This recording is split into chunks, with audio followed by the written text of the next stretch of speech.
Gym join करने से पहले ये वीडियो ज़रूर देख लेना, वरना तुम भी उन 90% लोगों में से बन जाओगे जो कि मेंबरशिप तो ले लेते हैं बट 2 या 3 महीने बाद ही जिम छोड़ देते हैं। Most of the gym beginners gym join करने से पहले ही कुछ बेसिक एंड कॉमन मिस्टेक्स कर देते हैं, जिससे उन्हें बाद में रिग्रेट होता है। गलत जिम चूज़ करना, गलत मेंबरशिप चूज़ करना, अलॉन्ग विद दैट एक बिना वर्कआउट प्लान के साथ वर्कआउट करना एंड अनरियलिस्टिक एक्सपेक्टेशंस रखना, जिससे उन्हें रिज़ल्ट नहीं मिलता अपने एक्सपेक्टेशंस के अकॉर्डिंग एंड वो जिम छोड़ देते हैं। ये मिस्टेक्स जनरली जिम बिगनर्स इसलिए कर देते हैं बिकॉज उन्हें इन 7 चीज़ों का पता ही नहीं होता। ये मेन 7 चीज़ें जो हैं इस वीडियो के अंदर मैं कवर करने वाला हूँ, तो वीडियो में एंड तक बने रहना अगर आप एक जिम बिगनर हो। मैं हूँ आपका दोस्त निखिल ग्रोवर और आप देख रहे हैं fitness diaries with Nikhil Grover. तो चलिए वीडियो को शुरू करते हैं। So gym beginners, first point to remember is know your goal before you sign up. इसका मतलब है कि अपना गोल और ऑब्जेक्टिव को ध्यान में रखो जब तुम एक जिम मेंबरशिप के लिए अप्लाई करो। गोल से मेरा मतलब है कि तुम किस ऑब्जेक्टिव के लिए जिम ज्वाइन कर रहे हो।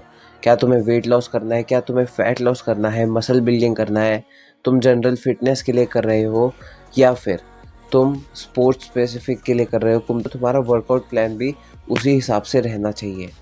बहुत सारे जिम बिगनर्स बस एक ट्रेंड के लिए जिम ज्वाइन कर लेते हैं कि हाँ हमने जिम ज्वाइन कर लिया है, वहाँ पे कंसिस्टेंट बिल्कुल नहीं रहते, एक्सरसाइज नहीं करते, दोस्तों के साथ चिल करके बस घर आ जाते हैं, ना ही कोई प्रॉपर डाइट लेते ना कुछ, एंड 2-3 दिन में रिजल्ट्स नहीं आ रहे थे बोल के छोड़ देते हैं। So the second point to remember is that choose the right gym.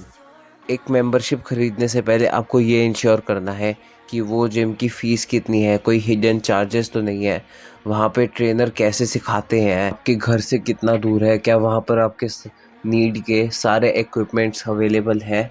ये सब आपको चेक करना बहुत ज़रूरी है एक जिम चूज़ करने से पहले। So the third point to remember is that never do ego lifting. कभी भी किसी और को देखकर ये मत सोचो कि यार ये भी इतना वेट मार रहा है, मैं भी इतना ही वेट मारूंगा। नहीं भाई, वो बंदा 2 साल से है जिम में, तू 2 महीने से है, तो तू इतना वेट नहीं मार सकता अभी। वो बंदे की फॉर्म भी अच्छी है, अगर तू वो वेट मारने जाएगा हो सकता है बाई चांस वो तुझसे उठ भी जाए, लेकिन तेरी फॉर्म गलत हो और तू अपनी कमर तोड़वा के आ जाए। तो ये हरकत तो बिल्कुल नहीं करनी है। कम वेट लो, ज़्यादा रेप्स मार लो, कोई दिक्कत नहीं, लेकिन अपनी फॉर्म बहुत बढ़िया रखो, तभी मसल को स्टिमुलस मिलेगा।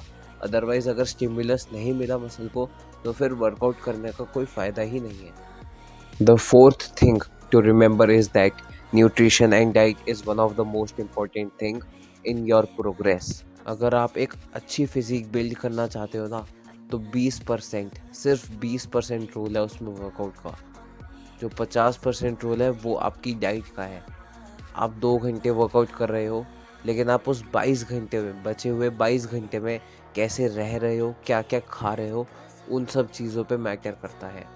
अगर आप अपनी डाइट फिक्स नहीं करोगे, प्रोटीन रिच फूड नहीं खाओगे, तो आपकी रिकवरी ही नहीं होगी एंड आप अपने सेशन में, यानी कि अगले सेशन में अच्छा वर्कआउट नहीं कर पाओगे, ना ही आपकी मसल बिल्ड होगी।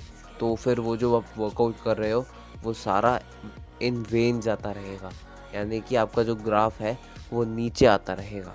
प्रॉपर डाइट फॉलो करो एंड क्रैश डाइट्स को बिल्कुल ही अवॉइड करना। अब डाइट जो होता है वो आपके गोल पे डिपेंडेंट होता है कि आप स्पोर्ट्स स्पेसिफिक ट्रेनिंग करते हो, या फिर आप मसल गेन करना चाहते हो, वेट गेन करना चाहते हो, या फिर आप वेट लॉस करना चाहते हो। अगर आपको एक स्ट्रक्चर्ड डाइट प्लान चाहिए तो आप मेरे को इंस्टा पे मैसेज कर सकते हो। इधर आपको मेरी यूज़र आईडी लिखी हुई दिख रही होगी एंड अलॉन्ग विद दैट मेरे डिस्क्रिप्शन में आपको इंस्टाग्राम का लिंक मिल जाएगा। अगर आप मेरे को उधर मैसेज करोगे, तुम्हें घर बैठे एक अच्छा स्ट्रक्चर्ड डाइट प्लान चाहिए, वो भी बिल्कुल सस्ते में, तो what you have to do is आपको मेरे को इंस्टा पे मैसेज करना है एंड अपने गोल के बारे में बताना है कि आपका गोल क्या है। तो उस अकॉर्डिंग मैं आपको एक अच्छा स्ट्रक्चर्ड डाइट प्लान बना के दूंगा कि ये पेड होगा बट एक्चुअल में बहुत ही ज़्यादा अफोर्डेबल होगा। एक ऐसा डाइट प्लान बना के दूंगा जिसमें आप कंसिस्टेंट रह पाओ एंड ये एक बहुत ही सिंपल डाइट प्लान होगा। So the fifth point to remember is recovery. अभी मैंने पिछले पॉइंट में कहा था कि 20% आपके वर्कआउट का रोल है, 50% आपकी डाइट का रोल है, बचा हुआ 30% खा गया। तो गाइस ये जो 30% है ये आपकी स्लीप का रोल है। 30% की आपकी स्लीप का रोल है आपकी एक अच्छी फिजिक और एक अच्छा लाइफस्टाइल बनाने में। बिकॉज अगर आप एक अच्छी क्वालिटी स्लीप नहीं लोगे 7 से 8 घंटे की, तो आपकी रिकवरी नहीं होगी, एंड रिकवरी नहीं होगी तो आप अगले सेशन के अंदर अच्छा परफॉर्म नहीं कर पाओगे। अलॉन्ग विद दैट जो आपकी मसल रिकवर होती है एंड नई फॉर्म होती है वापस से, वो इसी पीरियड में होती है जब आप एक अच्छी क्वालिटी स्लीप ले रहे होते हो। कि क्वालिटी स्लीप लो डेली की 7 से 8 घंटे की। द सिक्स्थ पॉइंट इज कि कुछ हफ्तों के लिए शुरू में when you are starting your fitness journey, तो आप जिम में एक फिटनेस ट्रेनर की ज़रूर हेल्प लें। अगर आप 1 महीने के लिए भी फिटनेस ट्रेनर की हेल्प लेते हैं, उसके बाद आप खुद फिगर आउट कर लोगे कि आपको कौन से वर्कआउट करने हैं। बट एक अच्छा जिम ट्रेनर इनिशियली में आपको एक अच्छी फॉर्म बताएगा, अच्छा न्यूट्रिशन के बारे में बताएगा।